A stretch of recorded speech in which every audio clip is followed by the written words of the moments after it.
Welcome into another edition of Talking Fitchburg. Sorry about that. I forgot to play the open. It's okay. We're going to get it back next time. Either way, welcome into Thursday's edition of Talking Fitchburg. It's Thursday, August 23rd, 2018. Hope you're having a wonderful day out there. Again, that good weather continues at least through today with some chance of showers and thunderstorms tonight. We'll keep a close eye on that. Hoping that it won't impact what's already been a disaster week as far as flooding goes from the rains and the historic rains on Monday into Tuesday. But we here, at least, are drying out, and I think now that water again is kind of traveling to the lakes here, and I see a lot of flooding now in the Madison area. It's a moving. That. Yeah, it's got to go somewhere, right? Yep. That familiar voice is the one, the only Andrew Bamlight. Andrew, welcome into the show. Welcome. In your part of the county, you know, you got rain, but nothing to. It's not to this level by any means. So we're doing okay down there. So I think we still have a little issues. We have some flooding issues in some parts, but that's just due to the heavy rains. We don't have necessarily standing water on the roads like up here. Yeah, or to the west. I went out to Mount Horeb last night for some photos with Lily. Yeah. And, trying to get around just to get to Mount Horeb. You know, there's still road closures. But then looking out in the fields and the valleys there, it just looks like a tornado just flat. You can see where the rushing water was. And amazing how high up some of that water was, too. It was pretty crazy. Our Koshkanon Creek is really high through our... The old Koshkanon. Old Koshkanon is pretty high. It's into the park, so that's high. But Cambridge has had its historic flooding too, and everywhere you go, I think some part has had just it's unfortunate. So either way, best wishes again still out to families, businesses affected in the flooding areas. If you haven't already, 211. That's where you report flooding if you've got damage or whatnot. Part of that state of emergency. So best way for them to collect the data and get you hooked up is 211. That's all you got to dial, Andrew. It's simple. Coming up on the show, we'll give you some headlines updating on the flooding throughout the county and other headlines here for the day. Then the digest has got your Fish Hatchery Road. They had their public information meeting last night over at the library. We'll give you a piece of that meeting in case you missed it. And then coming up in our guest segment today at Safe Communities, we're talking about the opioid crisis and recovery coaches that Safe Community has paired up with SSM Health St. Mary's. Got to say that right now. Hospital. They have something set up in their emergency department. We'll take you out and show you this wonderful program to help correct the opioid crisis that's going on. And then wrap it up with what's coming up on the COM channel tonight. But first, let's start with your headlines, and we start with brush collection. It's this week, but has been slowed down by flooding. Due to the flooding in the area, Pelletieri has focused additional trucks to severely flooded areas. Brush collection in Fitchburg will continue this week and into next week.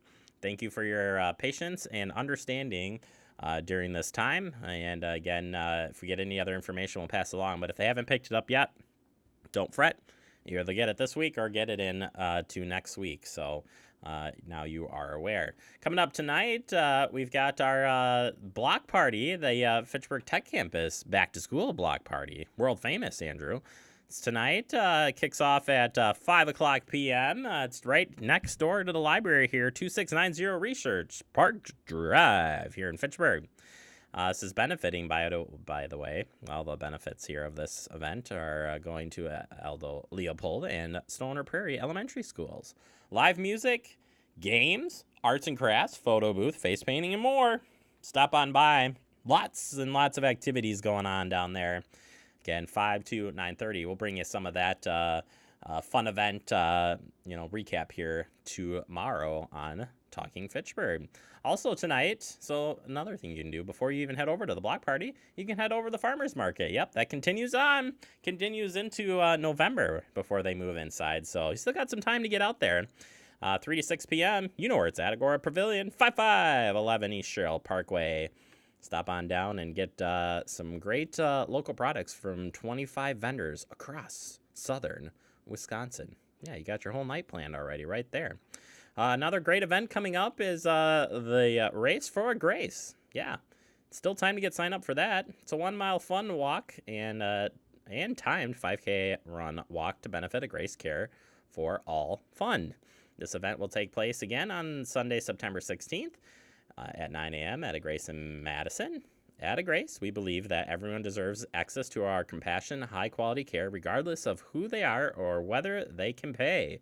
Through our Care for All program, Agrace steps in to offer our patients help paying when they do not have enough insurance coverage for their care and have no other way to pay for services they need. So if you haven't got signed up for this already, the website's right there. We'll also post this up when we post up the headlines through our Facebook and YouTube account. So, yeah, get yourself signed up.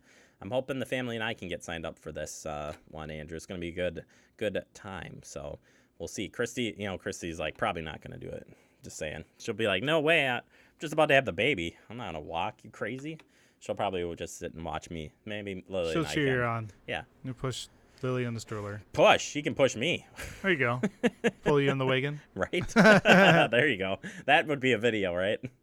All right. Turning our attention now to flooding and your updates for you. A quick update here from Dane County. Flooding. The county is under a state of emergency until further notice following this week's record rainfall. A number of local communities have issued similar declarations as the county and municipal resources continue their coordinated response to the flooding. As of early afternoon yesterday, the United Way's 211 reports received nearly 600 individual reports of private property damage from Dane County. Also part of this, Andrew, I don't know if you saw this at the bottom of this release, that through the storm, Dane County's 911 center received almost 1,100 calls to 911 in a 24-hour period. Started at 5 p.m. It's crazy. That's a lot of calls. Yeah. So there is shelters set up if you're in the affected areas, which is on the screen here. And certainly if you want to help, maybe contact the Red Cross, Salvation Army, or the municipality, see if you can help. Also want to remind you, too, that additional flooding is anticipated in the coming days along the areas of Lake Mendota, Waubesa, and eventually Koshkonash. Wow. Oh, that one's Kagaga. I'm looking down the way here. I'm thinking Koshkonan from your place there.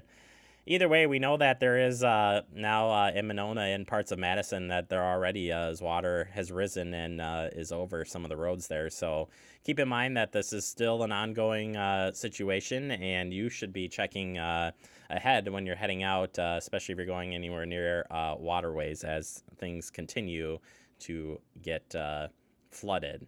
And then as a result of this, the record-breaking rainfalls, levels at the Yahara lakes have been steadily increasing over the past 24 hours. These levels are expected to increase downstream of Lake Mendota, potentially raising another 3 to 6 inches over the next 24-hour period in places along Lake Monona and Waubesa.